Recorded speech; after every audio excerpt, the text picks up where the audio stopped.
د رزق او د کاروبار او د نوکرۍ دپاره ډیره زیاته بهترینه او اعلی وظیفه ده.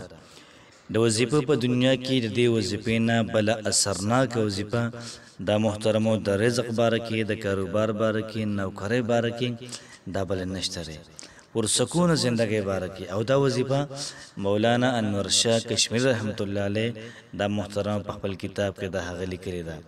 او دا وظیفه به انشاءالله العزیز تاسو پوره ژوند کې چېرته کتلې نه وي، نو کوشش وکړئ محترمو ډېره زیاته اثرناکه وظیفه ده او زر اثر کوي. په خپل هم دا وظیفه وکړئ، خپل ملګرو سره هم شریکه کوئ چې ستاسو کورونه دا هم د رزق نه محترمو ډک شي. دغه رنګه ستاسو کوم ملګري دي، دغه رنګه ستاسو کوم خویندې دي، وروڼه دي، هغوی سره هم دا شیر کوئ محترمو چې د هغوی ژوند دا هم بدل شي. داسې وظیفه ده محترمو چې ژوند سره دا بدلیږي او په دې باندې ډېرو خلکو محترمو دا تجربې کړي دي. د هغې نه بعد کتاب کې بیا محترمو دا لیکلې ده. کوشش وکړو د سورت مزمل دا وظیفه په دې ترتیب باندې او په دې طریقه باندې وکړو. انشاءالله العزیز الله پاک به زموږ او ستاسو حالات به ډېر زیات بهتر کړي. بسم الله الرحمن الرحیم.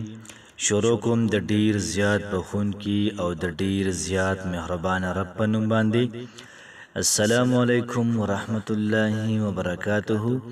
امید در رب کوم چې تاسو ټول به ټیک ټاک کې الله پاکم خوشاله آباد ساته. الله پاک دې موږ او تاسو ټول د چا محتاجۍ نه صرف د الله پاک موږ او تاسو ټول د خپل اطاعت د خپل بندګۍ محتاج ساتي. الله پاک دې موږ او تاسو ټول د هر قسمه درد، د هر قسمه مصیبت او تکلیف نه د په امان کې ساتي. والله پاک دې زموږ او ستاسو ټول حاجتونه د خپل دربار نه دا پوره کړي. او څومره زموږ خویندې وروڼه دي دوی په مشکلاتو کې دي، الله پاک دې له ټول مشکلات دا ختم کړي. څونه بیماران دي الله پاک دې ټول بیمارانو ته دا شفا ورکړي. نن چې کومه زموږ وظیفه ده د سورت مزمل وظیفه ده، او داسې وظیفه ده محترمو چې تاسو به کېدای شي په لومبي ځل باندې اورئ. داسې وظیفه ده او ډېره زیاته ناشنام ده. او دا وظیفه مولانا انور شاه کشمیری رحمت الله علیه محترمو دا هغه ښودلې ده. دومره لوی شخصیت دی چې هغه یو وظیفه وښیي نو په هغه کې محترمو ډېر زیات اثر پکې وي او دغه رنګې ډېره زیاته د فایدې وظیفه به وي.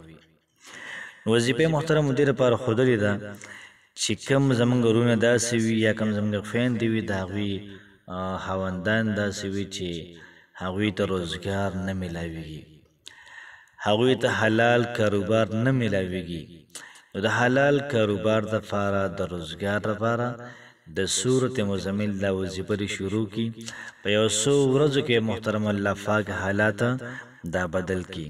بس تقریبا په دې وظیفې باندې 5-6 منټه لګي او دا به روزانه کوئ. هغه وخت پورې به کوئ چې الله پاک ستاسو حالات دا بدل نه کړي.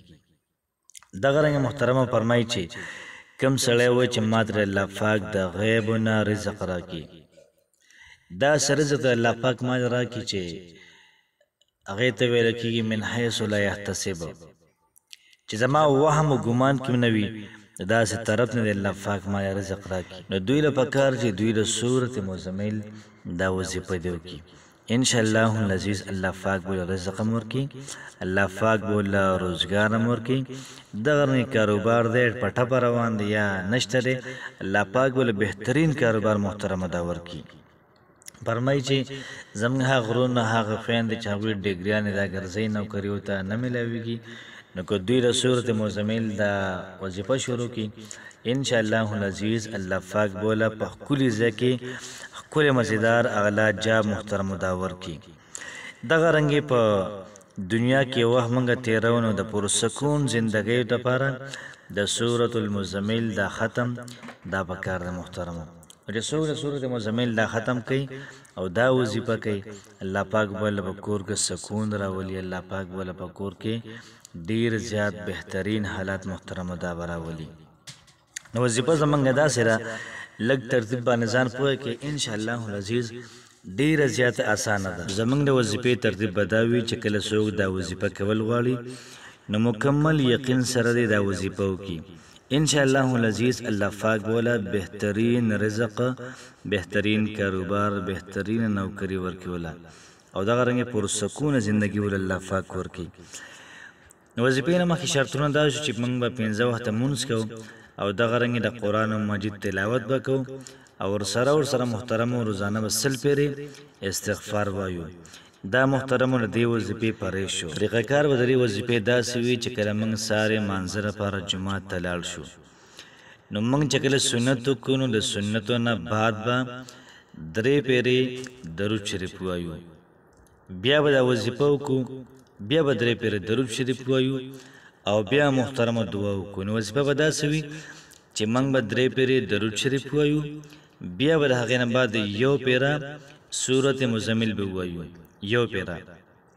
بیا د هغې نه بعد به رب المشرق والمغرب لا اله الا هو فاتخذه وکیلا، دا به 3 پیرې وایو. بیا به د دې نه بعد حسبنا الله ونعم الوکیل نعم المولى ونعم النصير، دا به 3 پیرې وایو او تاسو د سکرین باندې ښکاري. بیا به د هغې نه بعد والله يقدر الليل والنهار، دا به 3 پیرې وایو. والله يقدر الليل والنهار، دا به 3 پیرې وایو. بیا به د هغې نه بعد یبتغون فضلا من الله ورضوانا، نو دا به 3 پیرې وایو. بیا به د هغې نه بعد استغفر الله استغفر الله، دا به 3 پیرې وایو. بیا به د هغې نه بعد واستغفر الله العظیم لا اله الا هو الحي القيوم واتوب الیه، نو دا محترمو د الفاظ چې کوم دي دا به 3 پیرې وایو. دغه شانتې به وایو چې کوم په دې وظیفه کې دي. دغه رنګې باقي ورځ کې به د 15 منځونو نه بعد هر مانځه نه بعد به 2 پیرې سورة المزمل دا به وایو.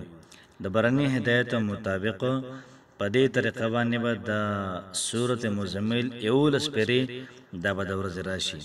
او دومره بهترینه وظیفه ده د رزق باره کې، کاروبار باره کې، نوکرۍ روزګار باره کې، د دې نه بله قیمتي اغلا او زبردست وظیفه محترمو نشته دی. نو کوشش وکړو دا وظیفه په خپله هم وکړو او دغه رنګې ملګرو سره هم شیر کړو چې هغوی ته هم فایده ورسېږي. الله پاک مو خوشحاله آباد ساته. السلام علیکم ورحمة الله وبرکاته.